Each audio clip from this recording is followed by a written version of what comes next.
એક વાત કહેવા આવ્યો છું કે જોજો પાકડ બકરું પકડાવીને કોઈ તમારું ખાડું ન લઈ જાય। બીજેપી અને આમ આદમી પાર્ટીનો આ ધંધો છે, મોટી મોટી વાતો કરીને પાકડું બકરું પકડાવીને તમારું આખું 100 ભેંસોનું ખાડું ન લઈ જાય। એનું આવતીકાલે મતદાન કરતી વખતે ધ્યાન રાખજો।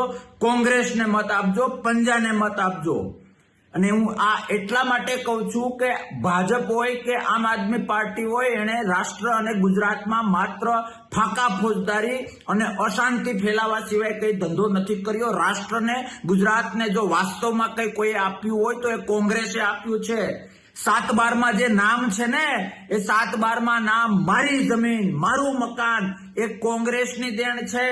આજુબાજુમાં રહેલી સિવિલ હોસ્પિટલ, આજુબાજુમાં રહેલી સરકારી શાળા, sessions court, district court, supreme court, high court, મધ્યાહન ભોજન, right of information, right of education, ઘણું બધું આખો સેમિનાર રાખવો પડે। જીઆઈડીસી હોય, આઈઆઈટી હોય, શ્વેત ક્રાંતિ હોય, ખેતીની ક્રાંતિ હોય, ડેમો હોય, જે કઈ છે એ કોંગ્રેસની દેણ છે।